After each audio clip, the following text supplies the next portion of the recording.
होली से पहले पीएम मोदी ने दिल खोल दिया, खजाने का पिटारा करोड़ों लोगों के नाम किया। हर महीने खाते में आएगी हजारों की राशि। पीएम मोदी ने आखिर क्या घोषणा की? मोदी की इस नई स्कीम में क्या है नई बात?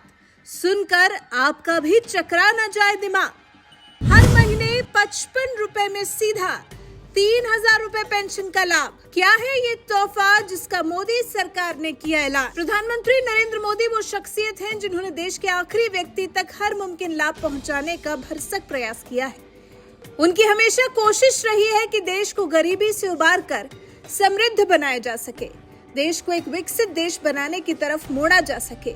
इसके लिए अपने पिछले 2 कार्यकाल में उन्होंने बहुत से जतन किए हैं, बहुत से प्रयास ऐसे किए हैं जिसका लाभ घर घर तक पहुंचा है। पीएम मोदी ने देश हित में काम करने में कभी कोई भेदभाव नहीं किया है। इस देश में रहने वाले हर एक नागरिक को बराबर का सब कुछ मिले, इसका पूरा प्रयास किया है। और इसी कड़ी में प्रधानमंत्री नरेंद्र मोदी एक नायाब तोहफा लेकर आए हैं। देश की जनता के लिए एक बेहद फायदेमंद स्कीम लेकर आए हैं। ये स्कीम है प्रधानमंत्री श्रम योगी मानधन योजना। क्या है ये योजना, बताएंगे आपको। ये भारत सरकार की तरफ से आम लोगों के भविष्य को सुरक्षित करने के लिए निवेश स्कीम की तरह है। असंगठित क्षेत्र के कामगार को समर्पित इस योजना में छोटा सा अंशदान करके अपने भविष्य में पेंशन सुनिश्चित की जा सकती है। चलिए समझते हैं इस योजना के बारे में। क्या है प्रधानमंत्री श्रम योगी मानधन योजना? सरकार की तरफ से जारी की गई एक बेहद सस्ती पेंशन स्कीम है, जिसमें महज 55 रुपए महीने जमा करके लोग हर महीने 3000 रुपए तक की पेंशन प्राप्त कर सकते हैं। ये खास तौर पर असंगठित क्षेत्र में काम करने वाले मजदूरों को ध्यान में रखते हुए शुरू की गई है। इस योजना में निवेश करने वाले लोग अपनी उम्र और योगदान के आधार पर पेंशन प्राप्त करते हैं। अब अगला सवाल ये उठता है कि इस योजना का लाभ कौन कौन उठा सकता है? असंगठित श्रमिक, यानी कि ऐसे लोग जिनके पास नियमित आय का कोई ठोस स्रोत नहीं है। इसमें कूड़ा बीनने वाले, रिक्शा चालक, घरेलू काम करने वाले, कपड़े धोने वाले, चमड़े से सामान बनाने वाले और ईंट भट्टे में काम करने वाले लोग शामिल हैं। ऐसे लोग जो इतना नहीं कमा पाते कि अपने बुढ़ापे को सिक्योर कर पाए, उनके लिए पेंशन योजना की तरह काम करती है। योजना के तहत जो भी राशि श्रमिक द्वारा जमा की जाती है, उतनी ही राशि सरकार भी जमा करती है। यानी अगर श्रमिक ने 200 रुपए जमा किए हैं तो फिर सरकार भी 200 रुपए जमा करती है। अब जानते हैं स्कीम में योगदान की क्या प्रक्रिया है। इस योजना में 18 साल की उम्र से शुरुआत की जा सकती है। इस योजना के अनुसार निवेश की उम्र के हिसाब से योगदान राशि भी बदलती रहती है।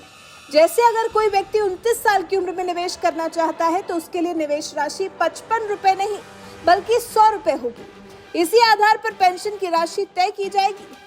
अब अगला सवाल ये उठ सकता है कि इस योजना का लाभ कैसे उठाएं? इस योजना में निवेश कैसे करें? इस योजना में निवेश करना बेहद आसान है। अगर आप भी इस योजना के तहत निवेश करना चाहते हैं और फायदा उठाना चाहते हैं तो आपको अपने पास के पोस्ट ऑफिस, बैंक या ई श्रम पोर्टल के माध्यम से पंजीकरण करना होगा और मासिक योगदान राशि जमा करनी होगी।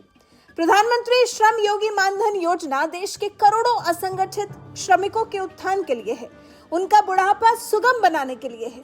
ये ऐसे समय पर काम आने वाली योजना है जब उम्र हो चुकी होती है और हाथ पैर उस हिसाब से काम नहीं करते जैसे 30 से 40 की उम्र में किया करते हैं।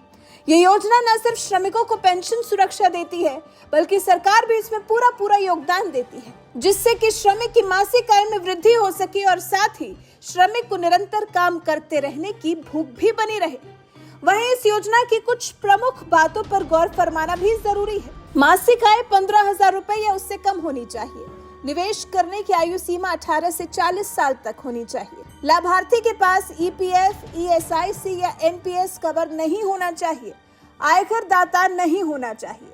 ये कुछ शर्तें हैं मोदी सरकार की इस योजना में निवेश करने की। वैसे जानकारी के लिए आपको बता दें कि ई श्रम पोर्टल पर उपलब्ध आंकड़ों के अनुसार 31 दिसंबर 2024 तक असंगठित क्षेत्र में काम करने वाले 30 करोड़ 51 लाख से ज्यादा मजदूर रजिस्टर्ड हैं, जिनमें घरेलू कामगार, रेडी पटरी वाले, मिड डे मील वर्कर, हथकरघा मजदूर, ईंट भट्टा मजदूर, मोची, चमड़ा मजदूर, कूड़ा उठाने वाले, धोबी, भूमिहीन मजदूर, कृषि मजदूर, रिक्शा चालक, निर्माण कार्यों से जुड़े मजदूर, बीड़ी मजदूर आदि कामगार शामिल हैं। वैसे आप प्रधानमंत्री श्रम योगी मानधन योजना के बारे में क्या कहना चाहते हैं? आपको क्या लगता है, इससे श्रमिकों के जीवन में सुधार होगा? क्या इससे श्रमिकों का भविष्य सुरक्षित होगा? इस बारे में आपके विचार हमें कमेंट कर जरूर बताइएगा। साथ ही हमारे चैनल को सब्सक्राइब कर बेल आइकन दबाना बिल्कुल मत भूलिएगा।